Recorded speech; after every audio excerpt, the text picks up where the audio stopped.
Soyez sûrs que dans votre grande entreprise de saccage du monde, que vous menez main dans la main avec l'extrême droite, vous nous trouverez toujours sur le chemin. 2 insecticides interdits en France qui reviennent par dérogation. Le doublement du stockage de l'eau d'ici 2035. On m'explique que c'est la réponse à la colère de l'hiver dernier. Moi, cet hiver, je n'ai entendu personne réclamer de l'acétamipride sur les marchés ni dans les cours de ferme. J'ai entendu des collègues qui vendent à perte, des cédants qui ne trouvent pas de repreneurs parce que leur ferme ne fait plus vivre. C'est le témoignage d'un agriculteur entendu hier. Une grande loi de réconciliation. C'est ainsi, Madame la Ministre, que vous avez osé appeler cette loi d'urgence agricole. Une grande loi de réconciliation. J'ai été de celles qui auraient pu y croire, Madame la Ministre. Depuis 4 ans que je suis ici, je vous ai vu courir derrière les crises, ne comprenant pas pourquoi vous les attisiez cependant chaque fois avec vos lois. J'ai voulu croire que vous essayiez sincèrement de sauver notre capacité à produire et nourrir. J'ai cru que vous défendiez la souveraineté alimentaire, l'installation agricole, l'adaptation face au changement climatique. J'ai voulu croire, peut-être un peu naïvement, que chacun essaie de faire de son mieux là où il est. C'est ce que j'essaye de faire, c'est ce que les agriculteurs de ce pays essaient de faire.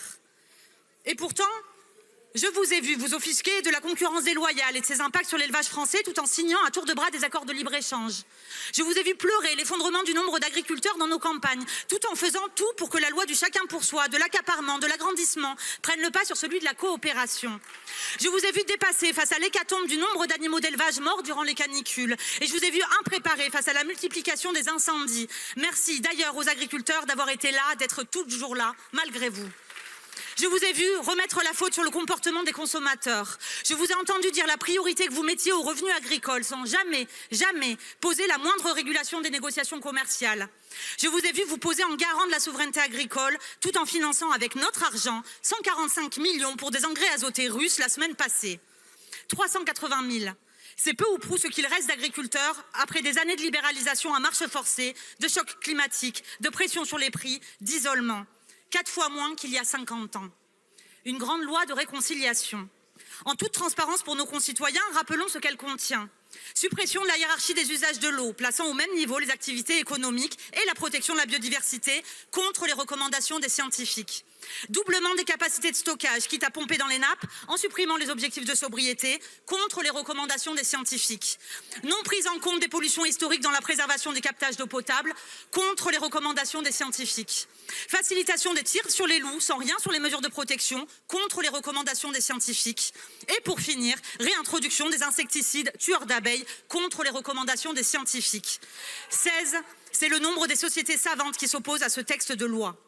Contre les recommandations des scientifiques donc à chaque fois, contre les médecins, mais aussi contre les élus locaux, les opérateurs publics des services d'eau, les organisations de défense de l'environnement et des consommateurs, nombre d'agriculteurs et même Madame Barbu, qui ont tous appelé à la suppression des dispositions sur l'eau contenues dans le projet de loi. L'agriculture contre tous, voilà votre projet de réconciliation. Ce que je vois dans la Drôme et ailleurs, ce sont des élus qui déplacent des montagnes pour l'approvisionnement local et bio de leurs cantines scolaires. Ce sont des agriculteurs qui se diversifient, qui veulent vivre en paix avec les habitants de leur commune. Des familles qui veulent vivre dignes. Car oui, le tous contre tous, il se vit aussi dans nos campagnes. Dans cette défiance que vous bâtissez, loi après loi, entre nos concitoyens et nos agriculteurs. Nous, on habite ensemble dans nos villages et tout ce que vous voulez, c'est nous fracturer. Vous n'y parviendrez pas. Les agriculteurs nous demandent d'assurer leur autonomie, de leur garantir des prix rémunérateurs, d'anticiper avec eux les effets du changement climatique, de ne pas être performants toujours dans la réduction de leurs prix, d'être robustes pour affronter avec fierté et confiance l'avenir. Alors ici, je veux remercier celles et ceux qui se battent pour un autre destin que la revente par pièces de notre agriculture à des financiers. Je veux remercier les agriculteurs et agricultrices qui s'installent malgré tout, qui ne veulent pas de vos modèles importés d'ailleurs, qui veulent juste vivre dignement de leur travail. En leur nom, nous avions pu inscrire l'interdiction de l'importation de produits agricoles cultivés avec des substances interdites en France pour des raisons sanitaires et environnementales. L'objectif de 100% de viande française servie dans la restauration collective. Nous avions adopté une mesure garantissant que les prix ne puissent être inférieurs aux coûts de production.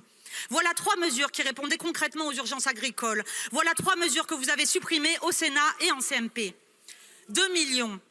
C'est le nombre de citoyens qui ont demandé à ce qu'on prenne en compte leur santé et l'avis des scientifiques dans les décisions qui se prenaient ici, qui demandent à ce que l'on fasse de notre mieux. En leur nom, soyez sûrs que dans votre grande entreprise de saccage du monde, que vous menez main dans la main avec l'extrême droite, vous nous trouverez toujours sur le chemin. Merci, Madame la députée.